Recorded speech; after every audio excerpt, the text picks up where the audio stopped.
Okay. Are we working? I still have no idea about the quality of this webcam. And like I love a crunchy video and photo and graphics in general, so it's not about whether it's good, but I'm still undecided about how I feel about it, so that's why I'm using it now, so that I can try it out some more. It's the 3rd of April, and I am fully on board with the idea that April is the new year. I think that the middle of winter is an awful time to start fresh, but springtime is perfect for it, and April is like, spring has definitely started happening. It's after the clock change, the days are a decent length.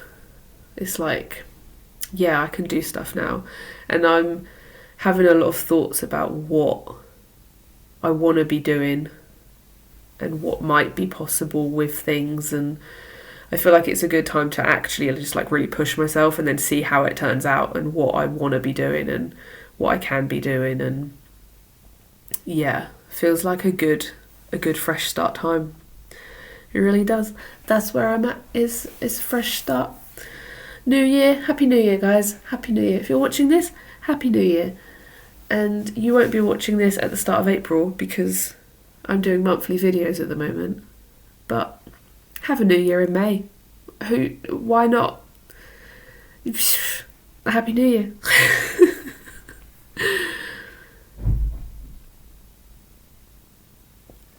This is green tea, like strawberry flavoured green tea. I went to the corner shop yesterday and just got a load of drinks. And we got a really big bottle. I think it's Lipton's. Yes, green tea with strawberry flavour. And it's pretty good. It's a little bit... I really, really hate sweeteners. And I feel like I can taste them a lot. I just put sugar in it, please. I mean, this does have sugar in it. But sometimes I feel like it's still a little bit... I think maybe it's something else to do with flavouring, I don't know. But there's a little bit of that I don't enjoy. But overall, this is good. I think I might have a cold, but I'm not sure. Because I don't feel ill. So maybe it's like hay fever. Or just my body likes to just get angry sometimes. It's like, oh, let's get inflamed and snotty. So I'm not sure what that is. And my new zine. Let's show you my new zine. Where did I put them? Hang on.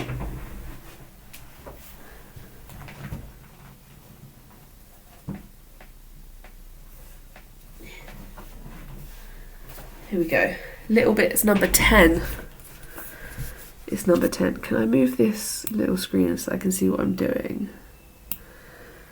Cool, maybe. Little Bits number 10. Can you believe that I got to the 10th issue? This is in double digits now. That's amazing. So here's the cover. Little Bits. There's a little diary comic about how you feel like this, and then you have a shower, and then you feel a little bit more like this. This is Brother Cadbell. He's beautiful, and it's issue 10, 10, 10, 10, 10. Wow. And what have we got in here? We have an intro page. I can't actually see what I'm doing. Okay, here we go. And some diary comics. Some more diary comics and a little bit of writing about how I haven't been watching as many films and stats in my brain have gone weird because of apps that record things and how I don't want to be like that. And then media review section, a classic of Little Bits. Diary drawings and the films I've been watching is what this zine is, to be honest. And some telly and some music. Some stuff about my inability to spend money, even though I have some to spend. This is my hourly comics day drawings. And then this is the Shinjuku train live stream that I'm obsessed with at the moment. Some more diary drawings. And our poor boy. He's sleeping here. I know that this is about how he died. Not how he died, but It's about the fact that we lost Remy, and then I worry that people are going to think this is a dead photo, but it's not. He's just sleeping. He's very cosy in that photo. And then this is about my new hobby with brother Cadbell, where I like to take photos of him doing things, and some little garden notes. And then the back cover, look, this scruffy old man. Oh, I miss him. And this meme, which I thought was funny. And yeah, so that's in my shop.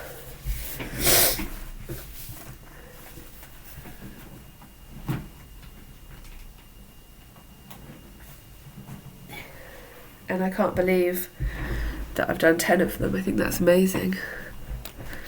I think that's my whole update for now. Yeah.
Okay, I am exhausted and would like to do an update. It's update time. This week really did me in. I'm just, you know, when you spend your whole life trying to be self-employed because you know that having a job will be really difficult, and then that doesn't work out and you have to get a job and it's really difficult and you're exhausted because your brain simply isn't made for this world. And yet here you are. Yeah. Right. I wrote a little bullet point list of all the things I want to ramble about, so we'll see. We'll see if I can ramble about them all. The first thing on my list is dog roses. I decided that our garden needed some sort of hedge situation. There's a lot of stuff in there at various parts of the year that the bees really like, and I find a lot of caterpillars, and there's always like flies and various other things out there, so I'm like quite happy with the wildflower weed situation that we've got. That seems quite good, but there's no sort of hedge. There's no hedge. Everything's quite low to the ground. We have a wood pile at the back that I imagine has a lot of bugs in it. I don't disturb it because that's the point. And I did see a tiny little bird darting in and out of it the other day, so that was quite exciting. But we don't have a hedge. So I was like, what hedge can I have? And then I wanted either dog rose or hawthorn. And when I go to the meadow and I look at the hawthorn, I think like that's a tree. And I thought maybe that was just too much for our garden. So I settled on dog rose. And I ordered some bare root plants of dog rose. The website said that 3 would do a metre, and I thought that probably seems like a good amount for now, at least, to see what happens.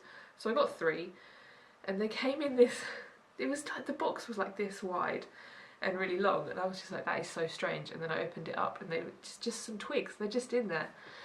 And I don't know what I was expecting, but it made me laugh.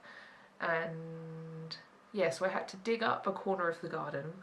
I cut down, I couldn't get all of the root system out because I think it might be coming under the fence from next door, or it's just very deep or something, so I just cut it down as low as I could of this old rose that was like a closed flower, whatever kind of nonsense rose that we have these days.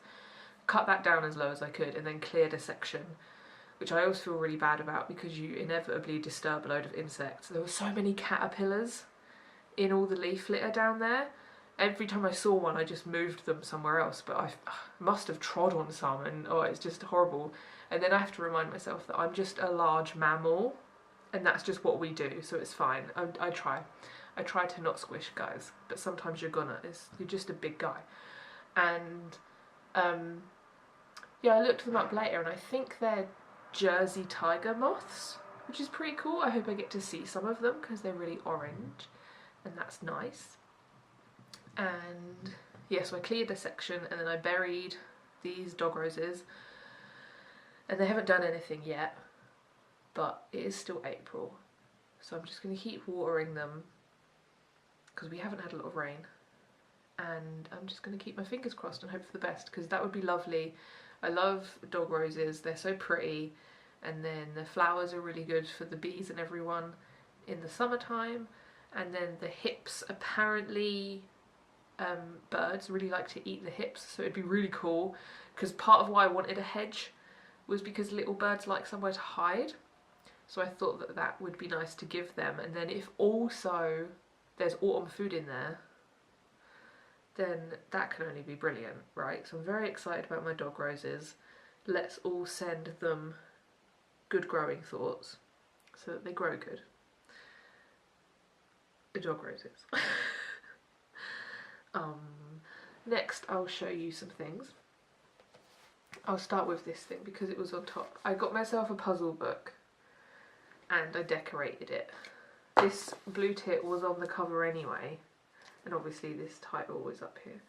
And then I collaged on both sides and it feels nice, it's very satisfying. I like how it feels anyway because it's just a load of newsprint paper, and then having the collage on the front makes it nice, and it looks nice and it's pleasing to me and I like it. And I'm not brainy enough to do crosswords on my own. I do crosswords with Will, but things like code word and just like word searches, although this code word stumped me, I have to go back to that.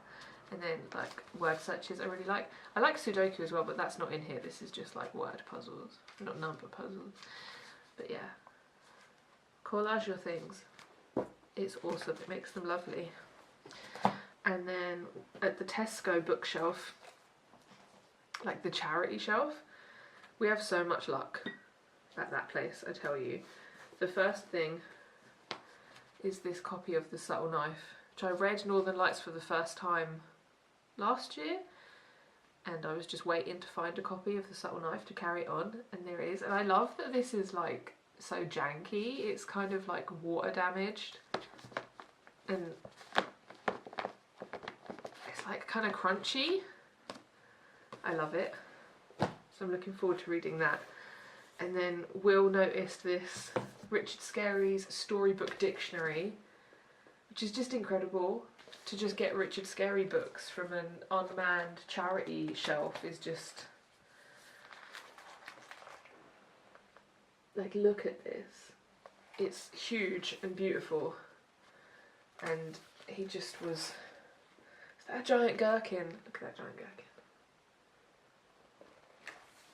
It's just lovely. I could look at these books all day. And the other one that then I saw was this Walt Disney's Fantasyland.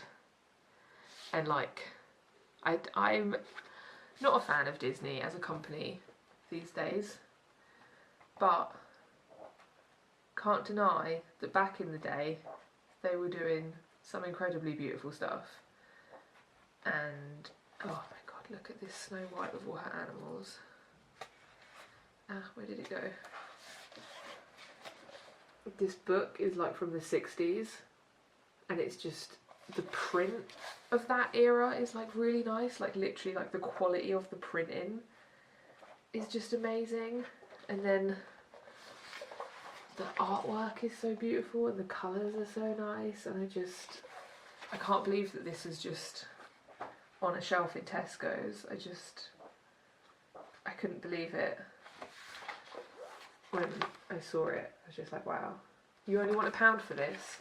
Incredible. Oh, look at this thatched roof with the tree in it. Oh my god. Amazing. So that was Tesco charity shelf. What did I show you? I might puzzle book. Where's my list? I'm letting myself be rambly because it doesn't matter, but I don't want to forget things. I showed you that, I showed you that. I'm gonna cross them off. Okay. I went in St Julian's for the first time.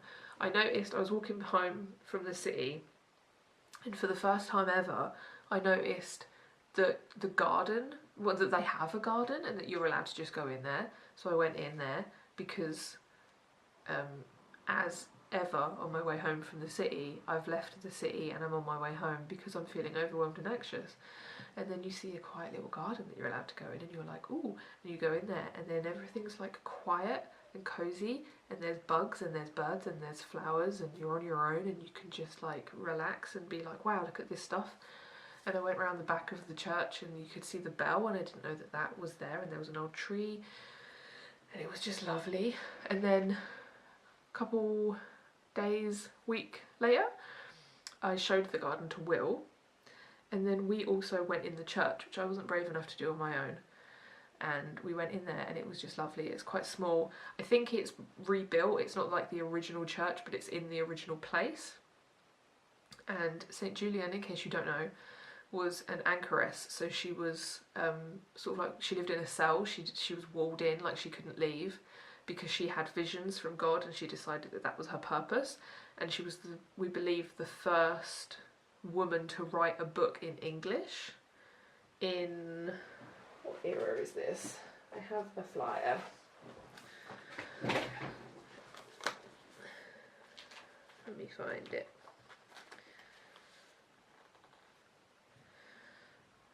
The 1300s, the late 1300s. There she is, Julian of Norwich. And yeah, and you could go in the room, and it was just, it's just, I don't know, to think of someone living in that space, and then you can go in there and look at the space and be like, wow, imagine living in this space. Because it's one of those silly things that, like, the room was bigger than I was expecting, and then you immediately feel silly for thinking that, because, like, it still is just that was it. Like, she didn't have any other space, and then people would go there and visit her and get advice, and she was sharing these visions that she'd had. And I don't know, I love old churches, it's just amazing, and there's all these cool old things in there, and I just had never been in that one before, and it was nice, and I liked it.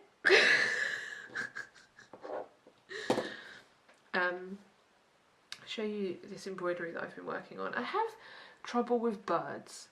I like to draw them, but I'm not very good at their shapes. I feel like whenever I draw a bird, it ends up looking like a pigeon or a duck.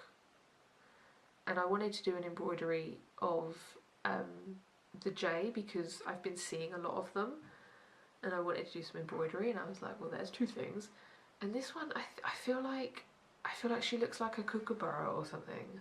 There's something about the shape that's just not right. I don't know if it's just the beak or if it's the head is the wrong shape. And I know the eye doesn't help, because I figured, because it's so small, I'll just do a black dot for the eye because it reads as an eye. But I know jays have the pale colour eye, so maybe if I added that it would look more like a jay. But I feel like the shape is just wrong. I have another one traced on here. The tracing is definitely way off, but I was thinking like it's just like a rough guide, so that when I start sewing I'll sort of correct it. But yeah, like, I don't think it's bad. It's a nice little piece of sewing, and I think I chose the colours quite nicely for it to be a J. But it doesn't read as a J to me. I don't know why. I'm not sure. I've been drawing a lot as well, but I'm not going to get my sketchbook out and show you that because it's nothing particular. And I don't know, you can look at those drawings on my Instagram or my Patreon or whatever, because I share them anyway. I can't be bothered. I'm sorry, YouTube. You'll be fine. I'm going to show you another book. I got this book from the library. Maria Merriam's Butterflies. It's a beautiful book. You see the cover's so nice. It's got like a bit of a shine on the gold, and then like it has her illustrations, and then it has like close-ups. Can I get this like this way around? I want to show you the snake. Yeah, look. I know this is a Butterflies book, but look at him. Incredible. And yeah, this book, like, her illustrations are just beautiful anyway, and then this book is just so well edited. Like, the layout and the design and everything is just, I think it's one of those library finds that we're going to have to buy a copy, because I'm not going to want to give it back. Although that's my other piece of news, is that my library is closing for refurbishment until at least mid-July, and I'm sad about it. I'm sad because the library won't be there, and that is sad. And also that when I go back to the library, when it reopens, it's going to be all different. And I don't know why they're doing this to me. Why are they changing the library? They're making it unavailable for months, and then they're changing it. Why would they do that?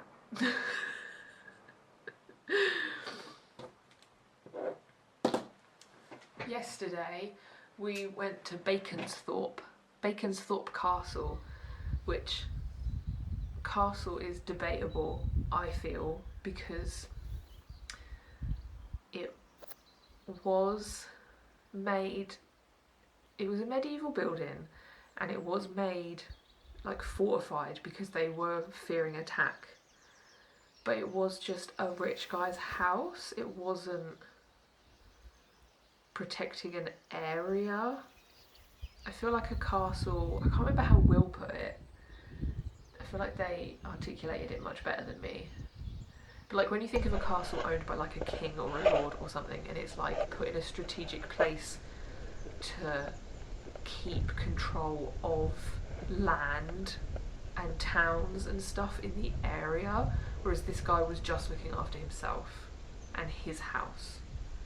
So I feel like it's a fortified manor rather than a castle, but that's debatable. I'm not like, people can call it what they want.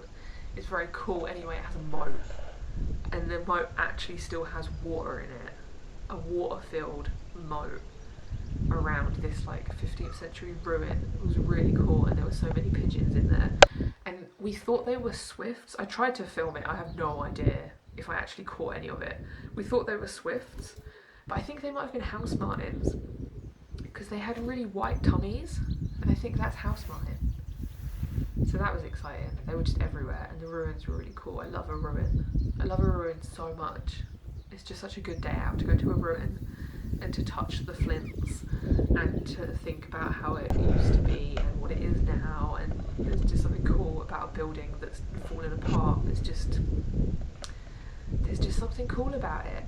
And then we went to the local church because the family that had owned the building had like monuments or memorials, and their what's it called, heraldry, like their shield thingy in the church. And then the church itself had like a bunch of other stuff that was really cool. There was like angels in the ceiling, and I paid for their little, I'm just going to call it a zine because really, I mean, they say it's like a guidebook, but really it's like a zine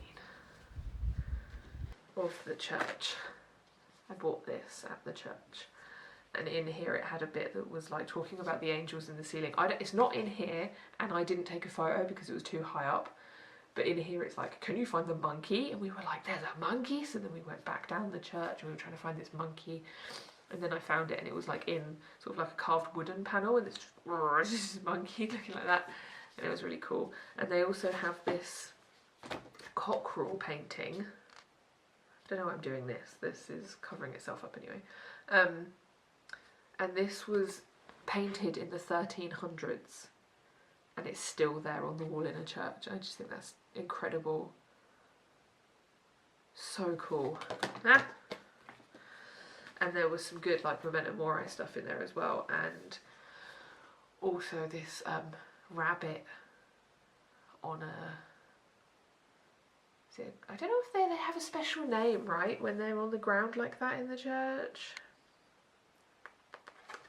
Let me see. Oh yeah, and the brasses. Okay, I love brasses. I assume there's a photo that I took of the brass lady on the screen, and then there was also this other one above her, and apparently that's like a boob with 4 drops of milk coming out of it. It's just something that the Elizabethans really liked. I would never have guessed it was a boob. I think that's incredible. Okay, hang on, where? I know I read about it because he had a Z name. Oh yeah, ledger stones. Is that what they are? There are 19 ledger stones in the church, the most interesting of which is to, I'm so sorry, Zuri-Shaddai girdle stone, and has a Hebrew inscription above the rabbit that translates as Zuri Shaddai, which means God is my rock. El Shaddai is one of the names of God, and Zuri is rock in Hebrew. And there was 2, and they both had like a rabbit looking creature, and they both had Hebrew on, so I'm not sure if the one I took a photo of is the one that this is referencing, but very cool. It was a good day for looking at stuff. And then we went to Sheringham on the way home to get some lunch, and we had a look in some shops there, and it was lovely. I don't think I took any footage or videos. Oh, except of a pigeon. We saw a pigeon. He was really cool. And yeah, and we found a bakery that had some vegan treats. So we got a chocolate oatcake sort of tray slice sort of thing. It was really, really good. And also a chocolate and ginger fridge cake that had like crystallized ginger and glacé cherries and bits of like honeycomb stuff in it. It was so good. We like had half each, we shared them, and it was just beautiful. And my special treat, because we had a look in the toy shop while we were there, because you know, you go to the beach and you look in the shops and you just have to. And I got a blind bag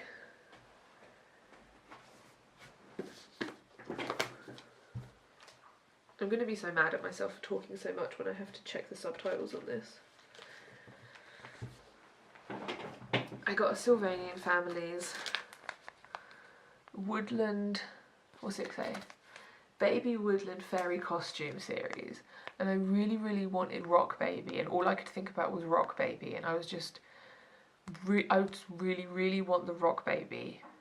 And I didn't even look at the rest of them. I was like, I'm getting Rock Baby. I didn't get Rock Baby, but I did get Mushroom Baby. Look at them. This mushroom has little mushrooms on the side, and it's adorable. And it's like, are they a chipmunk? I think they're a chipmunk. And there's a hole on the back of the mushroom so that their hand like jams into it, and then they sit here behind their mushroom, and it's adorable. And although it wasn't Rock Baby, Mushroom Baby would have been my second choice if I'd looked. But I didn't even look because I just wanted Rock Baby so much. But I'm very happy with Mushroom Baby. That's sort of like why I'm not big on blind bags, especially now. Like, it seems to have turned into a whole thing that I'm not going to go off on a ramble, but I don't like it.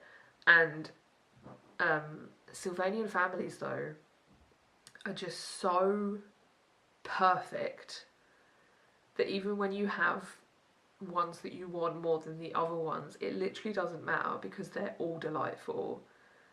So that's why I will buy Sylvanian Families blind bags. God, we were looking at the sets as well, the Sylvanian Family sets, and they don't even seem that expensive anymore. I think maybe everything else has got more expensive and Sylvanian Families has stayed the same.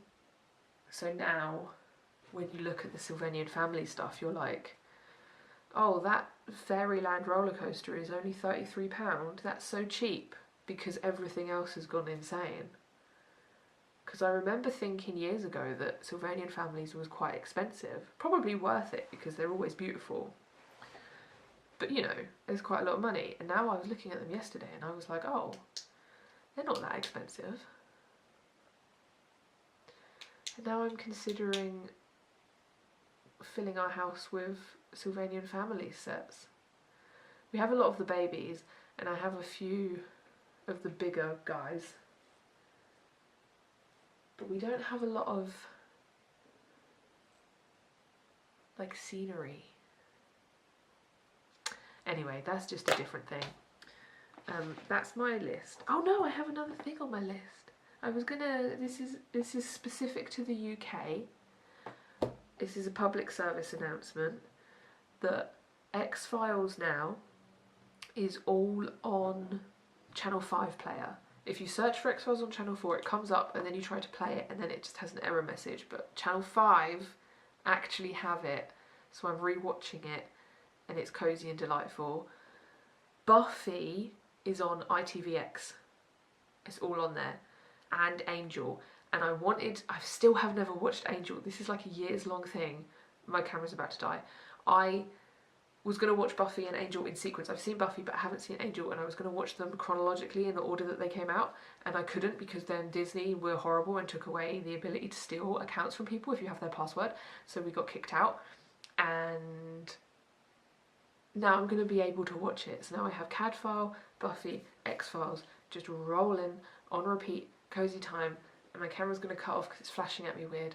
And that is all of my news, I think, for now, on the 24th of April.